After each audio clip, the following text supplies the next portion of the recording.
Thank you, John, and apologies for the technical glitch. No amount of double checking and triple checking saved us on the day, so apologies for the slight interruption there. So I'm delighted now to hand over to the CEO of Research Ireland, Dr. Diarmuid O'Brien.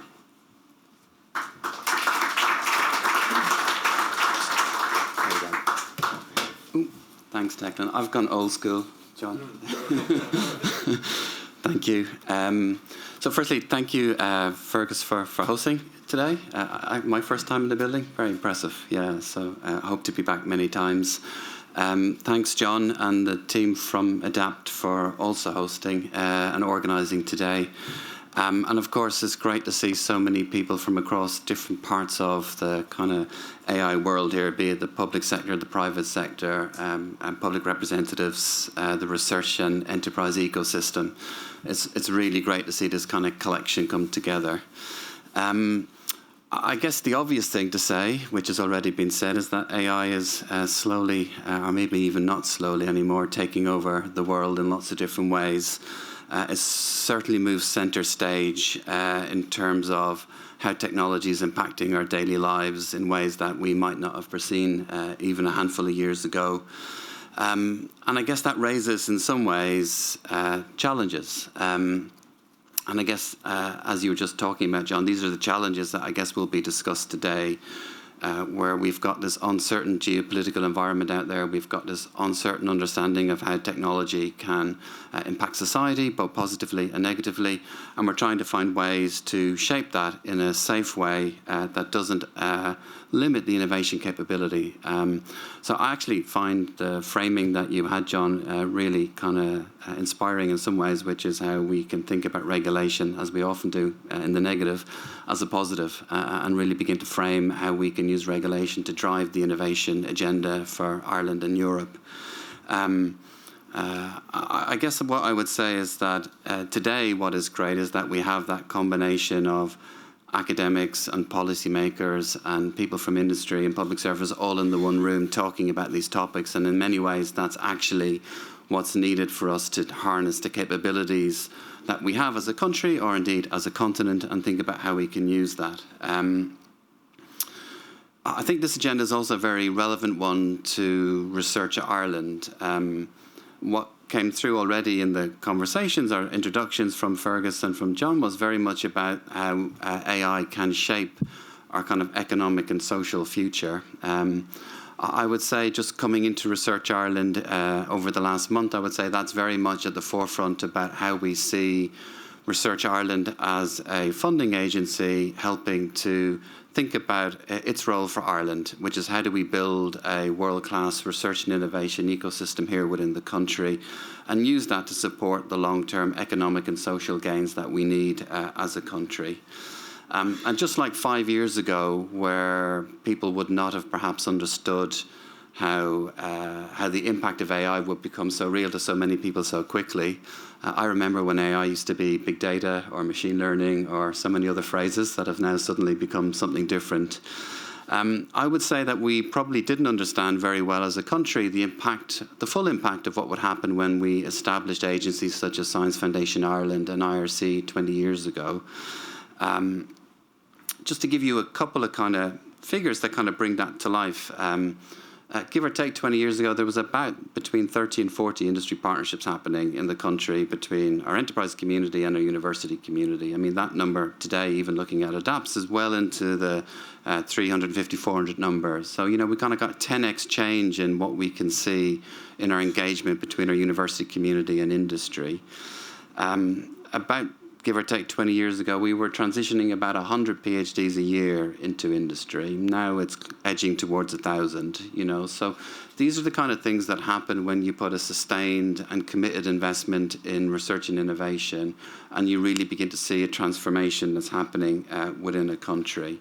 And as we develop the new Research Ireland strategy over the next couple of months, we'll be very much putting the focus on talent, the focus on how we can support the economic resilience and growth that we need as a country.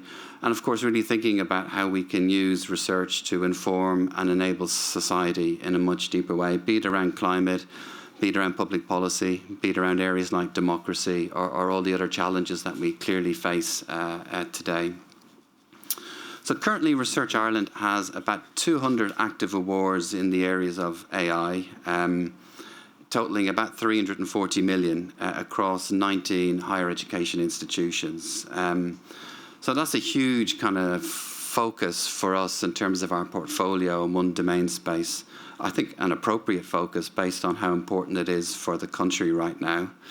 And I would say research centres such as ADAPT have been just so critical in helping to organise, coordinate and enable that research and innovation ecosystem. And certainly as a funder, and I'd like to think as a partner for ADAPT, we are hugely proud of everything that they've achieved over the last number of years.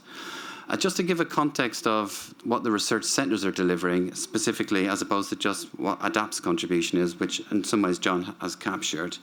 We've now got 15 research centres and they support about 2,000 researchers across the country, across pretty much all of our higher education institutions. The talent pipeline coming out of them is vast. We've about 2,000 PhDs been trained in those centres, most of which are going into industry at the end.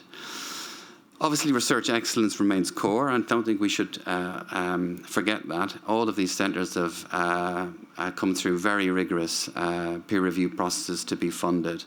And so they've published between them somewhere in the region of about 24,000 research articles and achieved about 75 ERC grants from them as a community.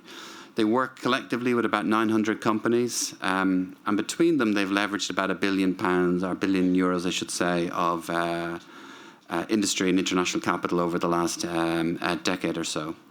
So the collection of what they've done for this country is just hugely impactful, and I think it's always helpful for us to take a step back and remind ourselves, A, that wasn't always the case, and B, we should not take for granted the contribution of these centres to our national mission, be it about talent development, economy impact, or indeed society.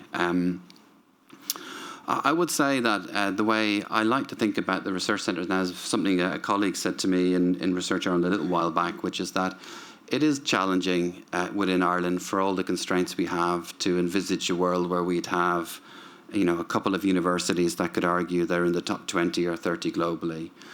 But it's perfectly reasonable for us to have the aspiration that we can have research centres that work across our institutions to harness the best of what they can provide in terms of talent and infrastructure and capability, and be genuinely seen as globally leading in the area that they work in. And I think that's the unique value proposition that research centres bring to the Irish proposition. And when we think about Ireland in the context of Europe, I think that's really, really important. So just to finish up, I'm relatively new in the role. I'm really looking forward to working with the universities, with our centres, obviously with government departments, with our own department in particular, and the Minister, I think, who has shown a real understanding and commitment to this space since he came into the role earlier this year. Also in the context of the EU presidency, I think that's a huge opportunity for Ireland to put research and innovation at the centre of a conversation for us. I think AI is undoubtedly going to be at the core of that conversation. But I was in Copenhagen last week, where Denmark are now currently holding the EU presidency. And there's a huge ambition to double the amount of investment in research from Europe over the next framework programme.